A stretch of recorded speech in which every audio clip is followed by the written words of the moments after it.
Hello everyone, welcome back to Naomi's Bookshelf, and here I am with Bookmas Day 19 with my most disappointing books of the year. Now, this year was a really good reading year, so I'm just going to list my top 5 most disappointing books. I did have more, but I thought I would just limit it to 5 as the rest were just kind of... I felt like it was fair since it was a pretty good reading year. So the first one that is number 5 on my spot is Aloha Betrayed by Jessica Fletcher and Donald Bain. Now, I have a few things about this book. I wasn't expecting perfection. However, I was reading a bunch of books about Hawaii or that took place in Hawaii in preparation of going to Hawaii in March. And this was one of the books I picked up and I was really disappointed with it. It just felt so flat, it was so boring, and I had trouble with it because the main character, it's a fiction book, and the main character's name is Jessica Fletcher, and she's one of the authors. And it's about this author who writes crime stories about how she goes to Hawaii and then encounters a crime. It's just, it sounds more exciting than it is. I'll say that much. I really found it just dry and boring.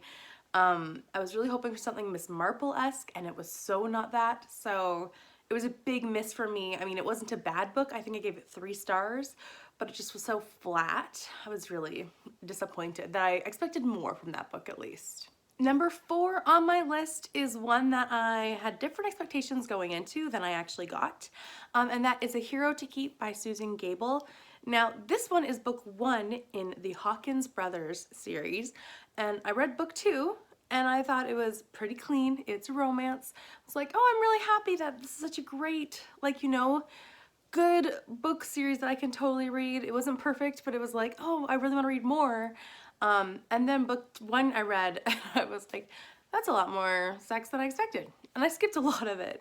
But it was just like, ooh, really disappointing, and I was really upset that I bought the whole book series, because then after that I read book 3 and it was very similar to book 1. So book 2 was obviously the outsider of that, which was disappointing because I had read book 2 and really enjoyed it, and then book 1 really was like, this is not what I thought it was going to be, and I was disappointed about it. Book 3 kind of follows the same trend as A Hero to Keep, which in the sense that this is a sequel, or I read the sequel, loved it, and the first one let me down. And this is the Sunday Philosophy Club, and it is written by Alexandra McCall Smith. Now, these are categorized as mysteries, and they are definitely cozy mysteries at best. I really did enjoy Friends, Lovers, and Chocolate, which was the second book in this series, which I picked up because I had to read a chocolate book. Really loved it and enjoyed it. It wasn't really like fast-paced mystery, but it was really interesting about like families and slice of life and potential romances. And then this one came around, it was just like, I picked up the first one because I wanted to read the first one to the series, and it just was like, there was no mystery element. There was a really good idea for a mystery, and it just never went anywhere. And then on top of that, just was kind of slow-paced and very philosophy heavy, which I was like, okay, that's in the title, but what does it make? It didn't really impact the book. So the first book was really disappointing. I do want to continue because the book 2 really kept me interested. But I was like, I read book 2 first and then read book 1 and was disappointed, just like the other series. Apparently that's a problem I have. Book 2 on this list is one that is a little interesting because I definitely did not expect to like it so much at the beginning, and that is why it was so disappointing when Wuthering Heights crashed for me. So Wuthering Heights by Emily Bronte was just... I was so intrigued for the first half, and then it just fell flat, and I was just like more disappointed than I would have been at the beginning had it been that bad at the beginning. I know people love it, and it's a really polarizing book, but I am so on the... I guess I'm kind of in the middle. I like the first half and not the second half, and the second half really, really disappointed me a lot. So I just, I didn't like it at all.